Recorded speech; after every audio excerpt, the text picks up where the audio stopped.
Hello, epic viewers from around the multiverse. We're ready to bask in unprecedented glory because today I'm going to be commencing my Netflix epic review appertaining to the WWE Zombie Triple H action figure. Is this action figure a paradigm of resounding perfection, or is he characterized by insipid mediocrity, or is he abysmal, appalling, and utterly egregious? My objective opinion, in the form of a quantitative score, I base this action figure to be a 7 out of 10. Why? I would deem this action figure to be eminently extraordinary for under $10. Now, he's not up to par with the Toga's Marvel Legends figure.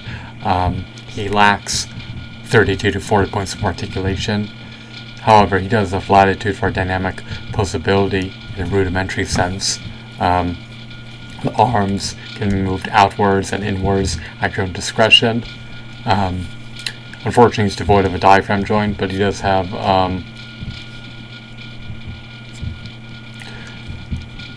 knee joints, albeit not double jointed knee joints.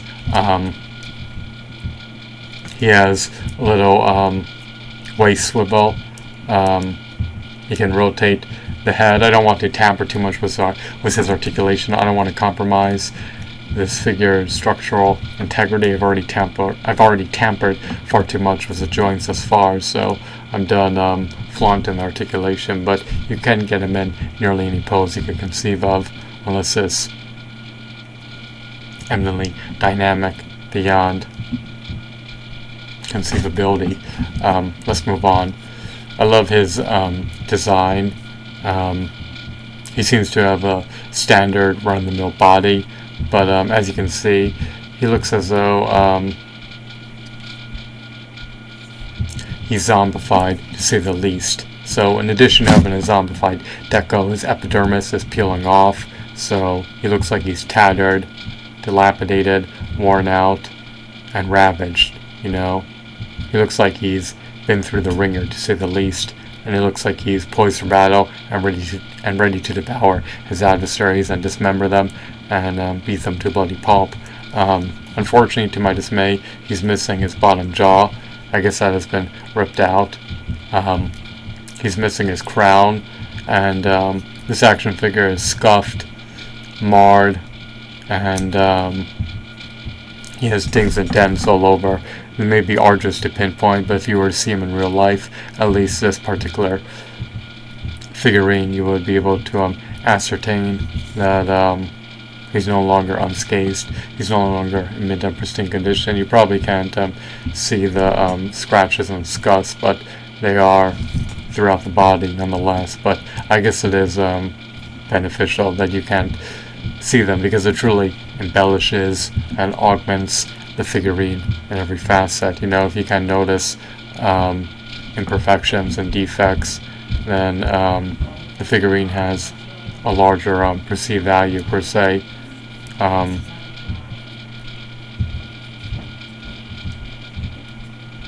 His trunks are painted on.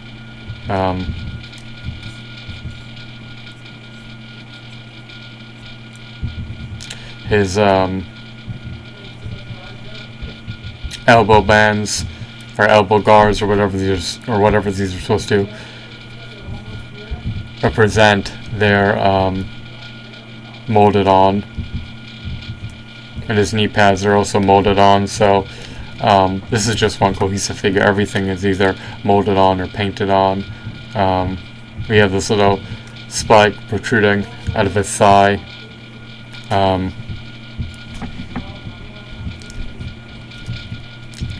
It would have been ineffably epic if they released a variant of this figure that had a darker green hue rather than a light green hue.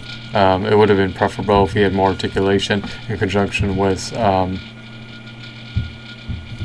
bottom jaw. It would have been nice if his crown was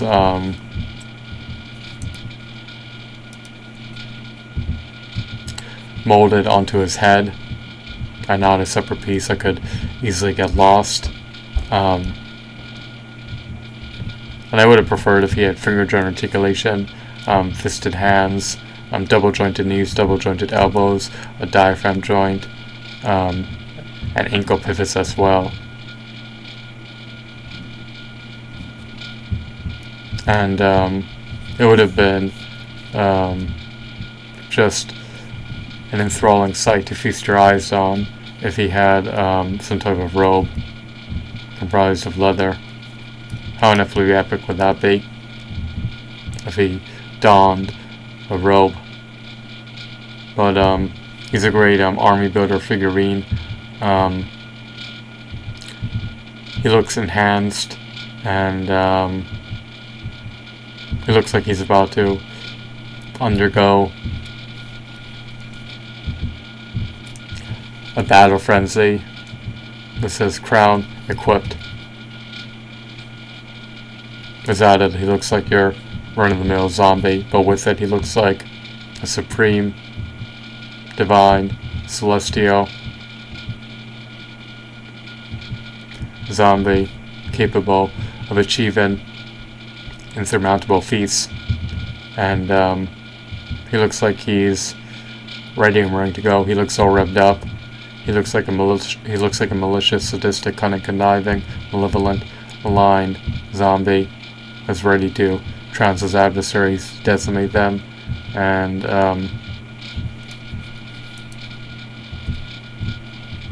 tear them apart with brutality, might,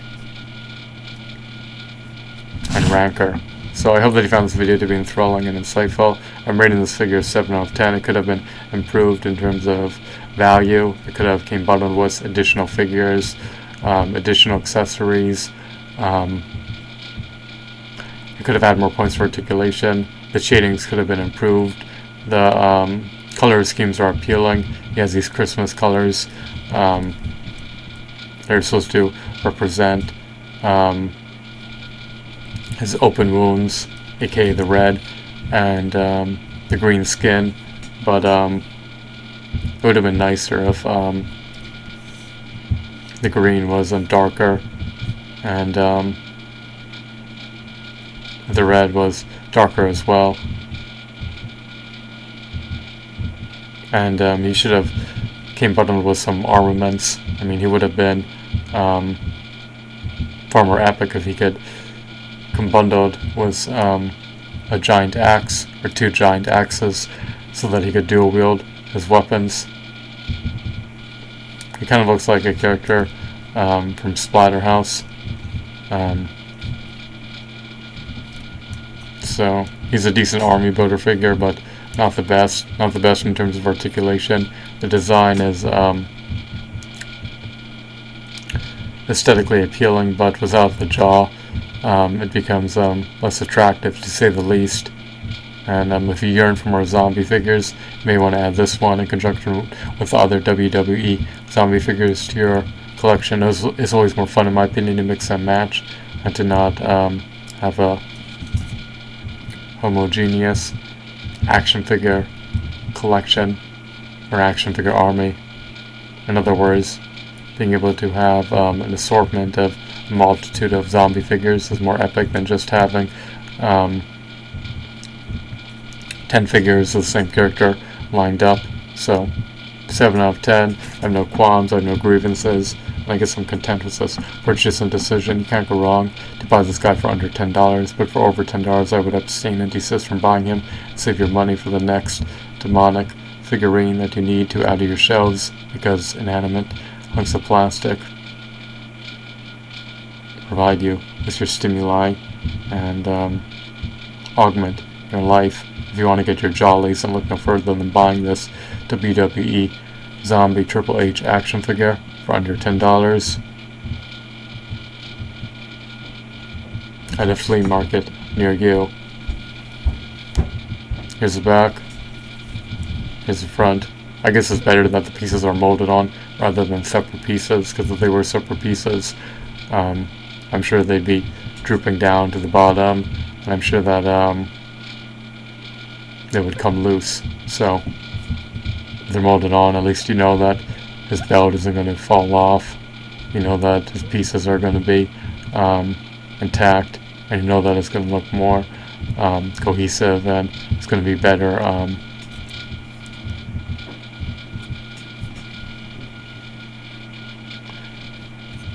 aesthetic wise. the pieces to be molded on rather than separated from the vessel. I hope they found this video to be insightful and enthralling of a wonderful, marvelous, blissful, riveting, captivating, glorious day and night. Goodbye.